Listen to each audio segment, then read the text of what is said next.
اللهم أكرمنا بنور الفهم وأخرجنا من ظلمات الوهم وافتح لنا أبواب رحمتك وانصر علينا حكمتك يا أرحم الراحمين. أما بعد فإن أصدق الحديث كتاب الله وخير الهدي هدي محمد صلى الله عليه وسلم وشر الأمور محدثاتها كل محدثة بدعة وكل بدعة ضلالة كل ضلالة في النار. وبسند المتصل إلى الحافظ جلال الدين السيوطي رحمه المؤتي ونفعنا به بعلومه وعادوا علينا من بركاته وأسراره بخير في الدارين آمين. قال رحمه الله رضي عنه وبه إلي قال idfa'u al-hudud qala Rasulullah sallallahu alaihi wasallam idfa'ul hudud an ibadillah ma wajadtum lahu madfa'an. Idfa'u padha nolak sira kabeh, idfa'u padha nolak sira kabeh al-hududa ing pira-pira hukuman, keputusan hukuman, al-hududa ing pira-pira hukuman, maksudnya keputusane hukuman an ibadillah sangka pira-pira kaulane Allah, wong apik-apik lah. An ibadillah sangka pira-pira kaulane Allah, wong apik-apik kok apik dihukum. Upayakan ma ing takwil, ma ing nolak utawa takwilan wajadtum kang nemu sira kabeh lahu maring ma. Lahu marima nemu madfa'an enggon nolak nggon takwilan. Idfa'u padha nolak sira kabeh al-khudun pira-pira hukuman, keputusan hukuman an ibadillah saking pira-pira kaulane Allah wong apik-apik ma wajadtum selagine nemu sira kabeh ma wajadtum ma ing takwil ta ing nolak wajadtum kang nemu sira kabeh lahu maring ma madfa'an enggon nolak takwil, madfa'an enggon nolak utawa enggon takwil. Rauha an Abi Hurairah hadisun hasanun, hadisun hasan.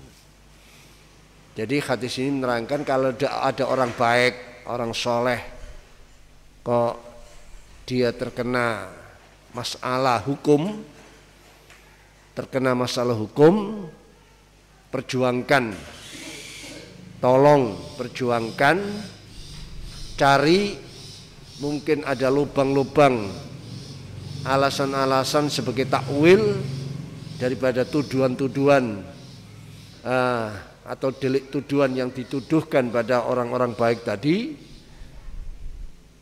untuk menggagalkan keputusan karena ada alasan takwil itu tadi, ada alasan, ada lubang-lubang yang bisa dipakai alasan mungkin semacam yaitu alibi atau bagaimana, pokoknya yang benar, tidak buat-buat ya, cari alasan yang benar, takwilan-takwilan yang benar, yang tidak dibuat-buat untuk menolak keputusan hukum kepada orang-orang yang baik ibadillah ini. Ya, ini memang ajaran Islam begitu. Kalau selama masih ada kemungkinan tidak salah, ada takwilan-takwilan yang bisa digunakan untuk menolak tuduhan hukum atau keputusan hukum, ya itu lakukan. Itu lakukan. Ya. Itu.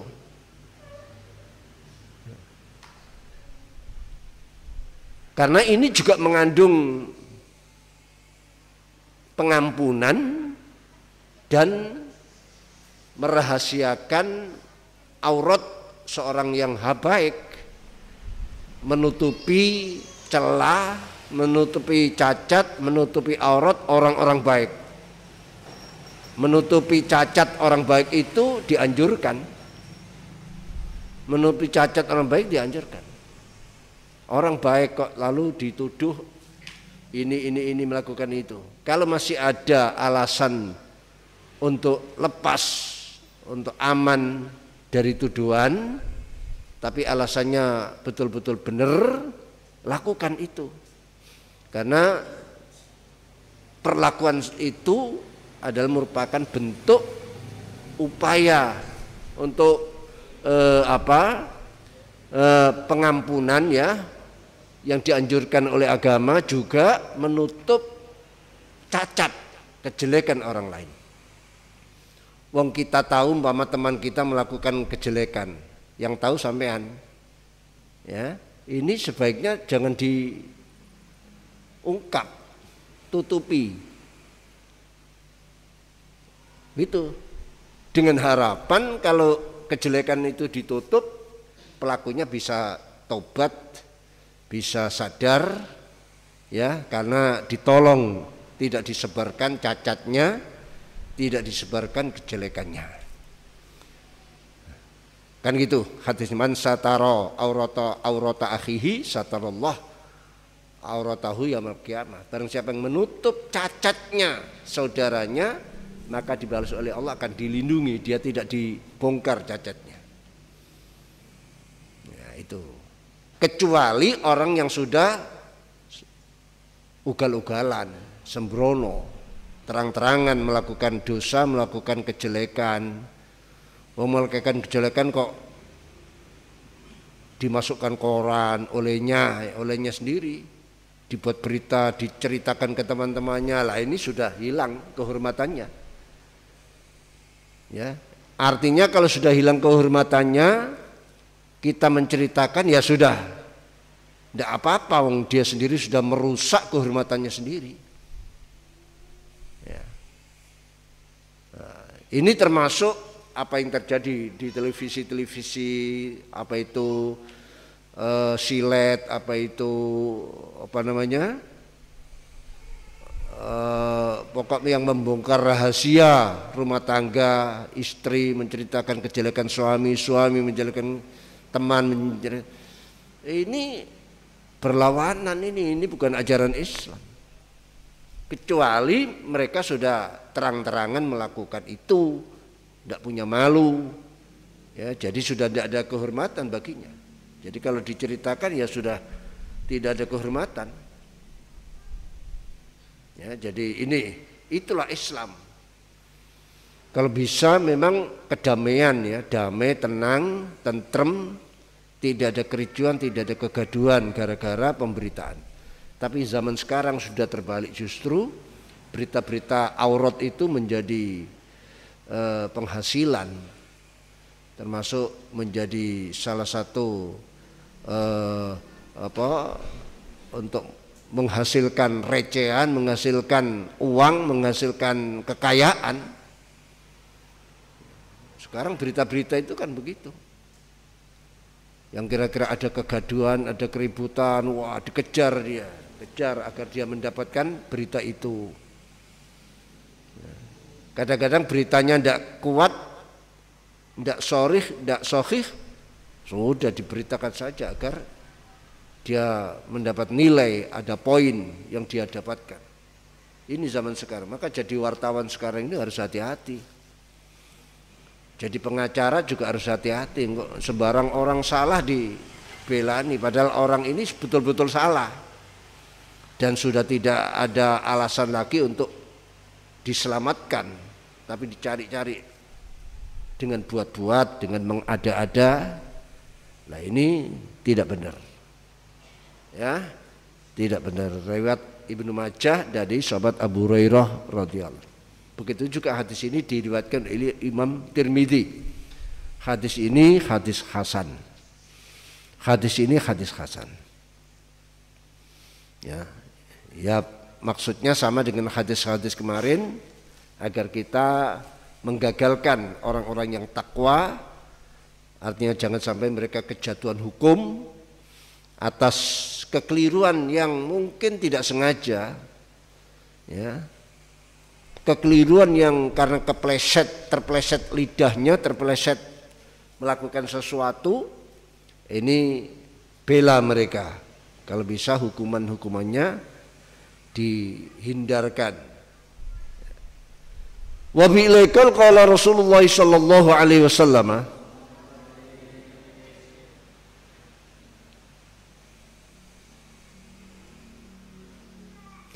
idfinu mautakum wasata qaumin sholihin. Idfinu padha mendemo sira kabeh, mengubur, mendem mautakum ing pira-pira wong mati Islam muslim sira kabeh, mautakum ing pira-pira wong mati muslim sira kabeh. Mauta itu jamak ya.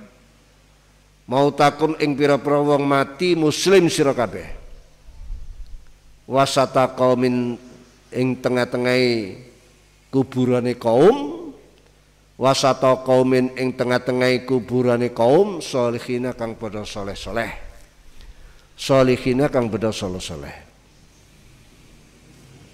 Kenapa? Fa innal mayyita, mesti mayit, orang meninggal. Fa innal mayyita, mesti mayit iku ya ta'adza nampa piloro, iku ya ta'adza nampa piloro sapa mayit nduk kuburane, di kuburannya, bijarisu kelawan tangga kang elek, tangga kang jahat. Maksud tangga jahat itu orang meninggal yang jahat, dikubur di sebelahnya orang soleh. Ini terganggu orang soleh itu dengan mayit yang jahat itu tadi. Sama dengan orang yang hidup ya. Kalau kamu bertetangga orang penjahat-penjahat, pencoleng-pencoleng, ya tidak nyaman.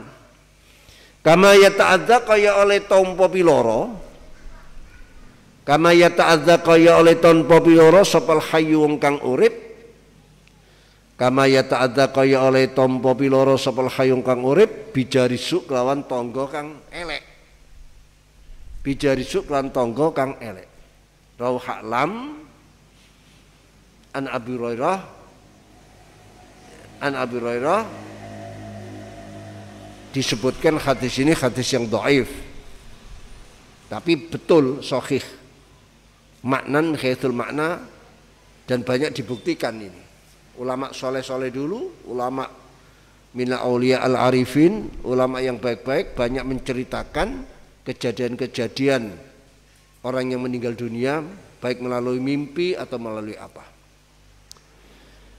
Jadi kalau kalian mengubur orang muslim, orang soleh, carikan kuburan yang rombongan orang soleh, makam Islam lah gampangannya, makam yang khusus orang-orang yang baik. Jangan dicampur dengan makamnya orang-orang yang jelek. Kenapa? Karena orang mati itu juga merasa tidak nyaman, terganggu dengan tetangga sesama mayitnya. Kalau tetangga mayit ini orang-orang jahat, orang jelek. Paling tidak di saat disiksa orang jahat ini, terganggu ini orang yang baik-baik ini di alam kubur. Ya, sebagaimana kita hidup, orang-orang hidup merasa terganggu kalau tetangganya orang-orang jahat, peminum, pemabuk, wah, tiap hari teriak-teriak, tiap hari mendem, tiap hari gaduh, berkelahi dan sebagainya, kan tidak nyaman. Itu orang hidup. Sama orang mati juga begitu. Jangan dianggap orang mati ya sudah mati. Ya, orang mati ya sudah rusak jadi tanah, tidak ada masalah sudah. Padahal orang mati hanya pindah tempat. Orang mati itu hanya dipindah begitu pengiring mengubur, ya, setelah pulang yang meninggal ini terdengar suara langkah, suara sepatu, suara terompah, suara sandal mereka yang tadi ngiring meninggalkan kuburan. Nyawanya itu dikembalikan. Ya. Jadi orang yang mati itu di saat dia menerima nikmat di alam kubur atau sebaliknya, itu bersama-sama dengan nyawa dan jasadnya.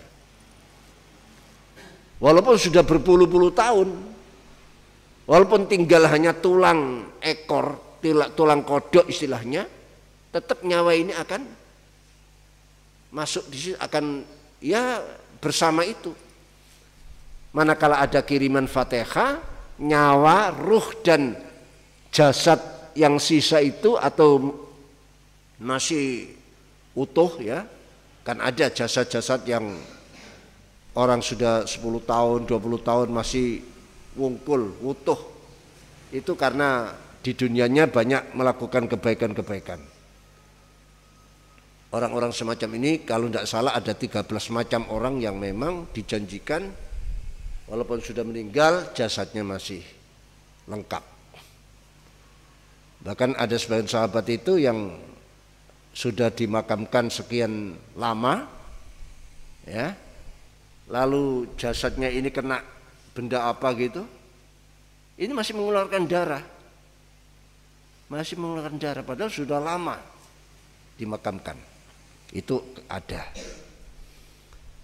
Jadi mereka itu hanya pindah tempat, nyawa masih tetap berhubungan.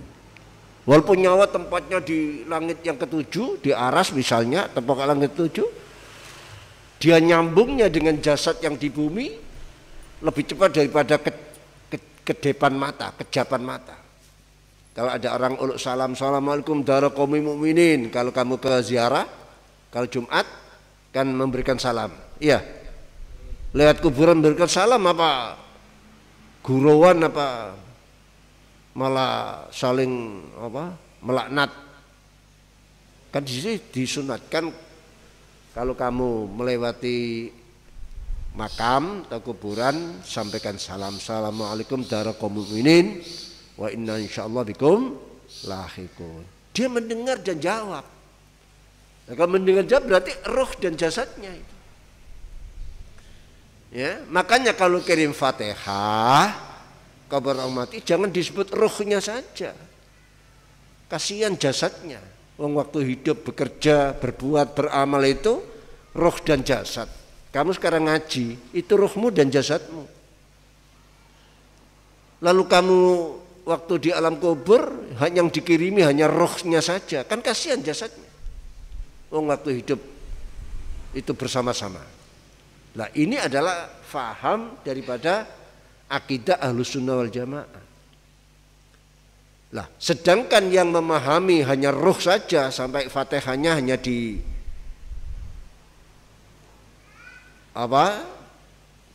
dikirim, mari kita kirim Fatihah pada ruhnya si A si B. Selama ini kan begitu, di tahlil-tahlil dimanapun ya, ila arwahi tanpa menyebut ajsadi atau jasad. Ini sampai kiriman itu tapi hanya kepada ruhnya saja, jasadnya tidak menerima. Kasihan ya, kasihan. Lah ini dalil ini berarti mereka itu ikut sengsara kalau punya tetangga yang jelek. Tetangga yang jelek, makanya makamnya jangan disandingkan. Loh, makamnya ini kan di situ ada jasad di situ. Kok disandingkan dengan jasadnya orang jelek? Dia kenapa? Karena rohnya kembali ke jasad ini. Ini bukti bahwa merasa tidak enak, tersinggung, sakit, enak, itu roh dan jasadnya, bukan rohnya. Kalau rohnya saja berarti di arah sana, tidak ada urusan. Walaupun jasadnya berdampingan dengan jasad orang nakal, orang dolim,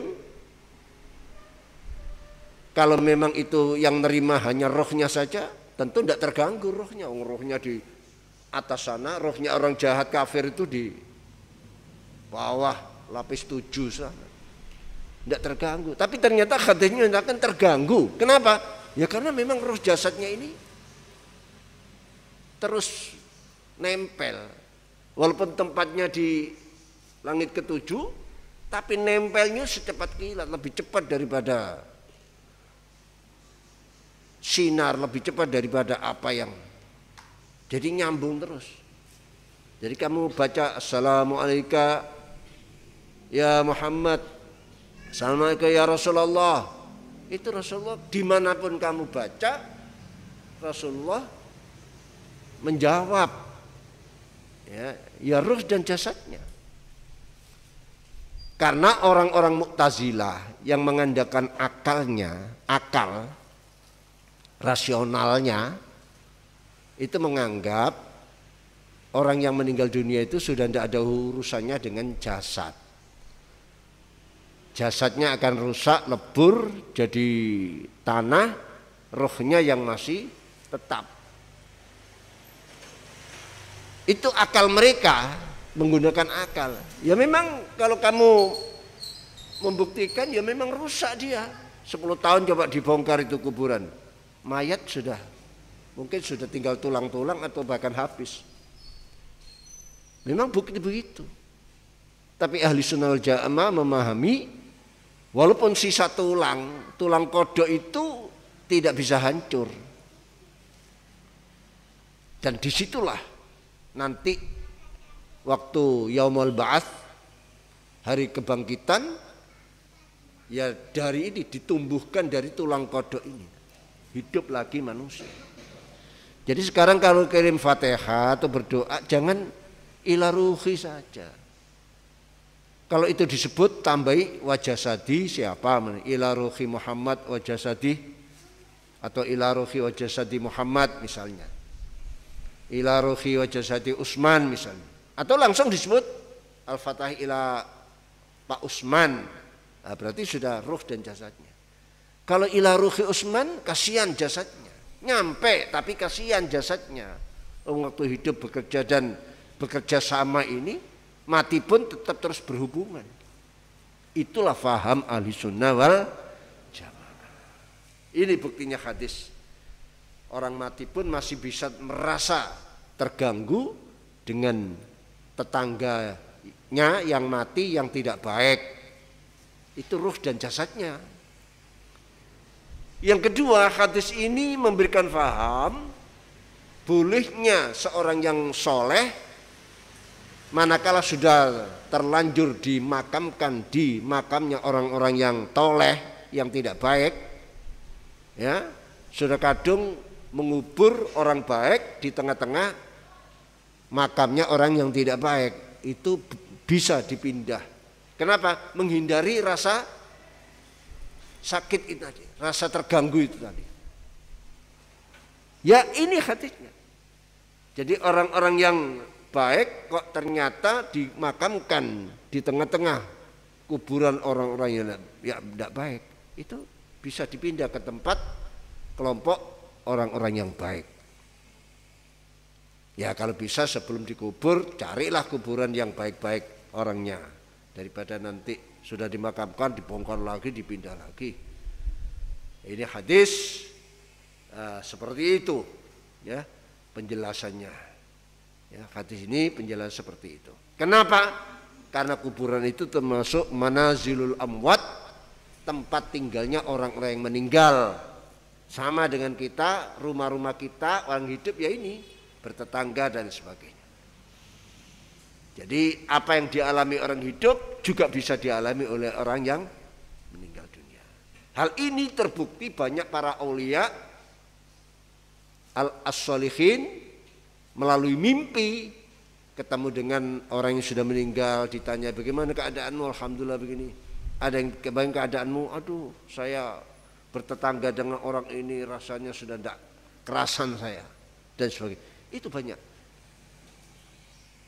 kitab yang banyak menerangkan tentang ahwalu ahlil kubur, ya seperti ini, khususnya kitab Ar-Ruh karangan Imam Ibnu Qayyim.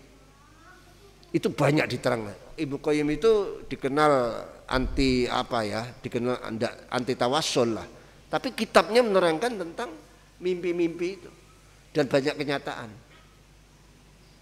Ya, jadi ada orang nenek moyang yang sudah lama meninggal, lalu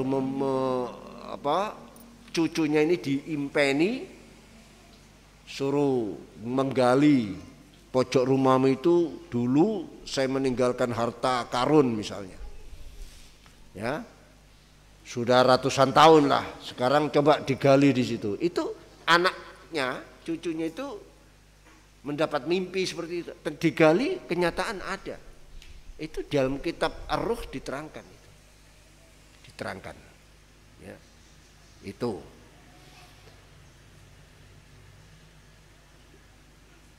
Jadi ini sebagai sebuah kehati-hatian kalau ada santri orang soleh yang meninggal, carikan makam-makam yang dimakamkan di situ orang-orang yang baik, jangan dicampur aduk. Wabilikal qala Rasulullah sallallahu alaihi wasallam idfinul qatla fi masarihim. Rawal arba'ah an Jabir hadisun hasanun sahih. Idfinu pada mendemo sira kabeh al qatla ing pira-pira wong Islam kang mati kang syahid. Al qatla ing pira-pira wong Islam kang mati syahid. Khususnya ini kayak Rasulullah dawuh ini di saat perang Uhud. Jadi hadis ini didawuhkan Rasulullah di saat perang Uhud. Jadi kurban-kurban umat Islam yang meninggal dunia oleh Rasul diperintah kebumikan di tempat mereka perang, termasuk Sayyidina Hamzah. Fi masarihim ing dalam pira-pira nggon wafate qatla. Maksud wafate ya syahidnya, terbunuhnya. Fi masarihim dalam pira-pira nggon wafate al qatla.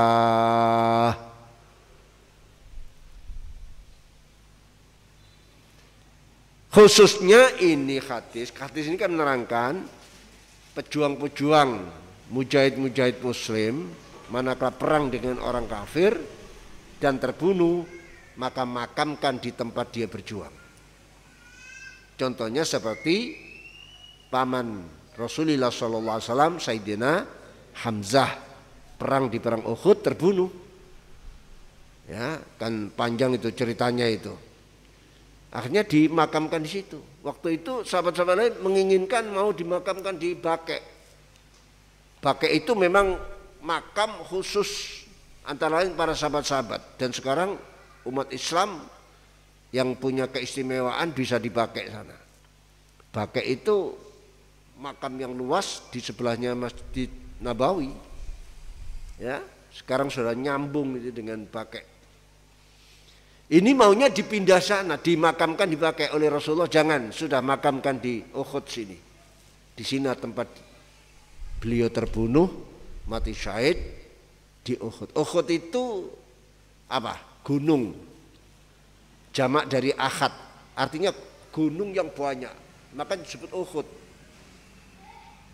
Bahkan Madinah itu dikelilingi gunung Uhud, ya gunung yang banyak itu.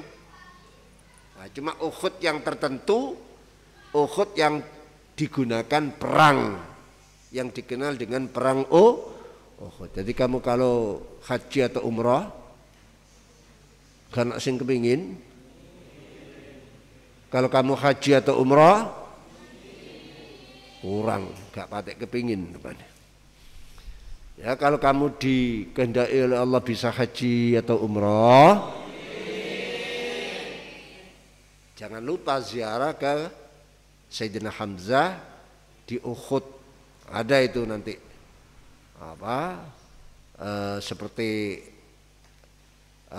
kendaraan jurusan len mana ada, bahkan bisa disewa, ada bisnya juga ya di Uhud sana.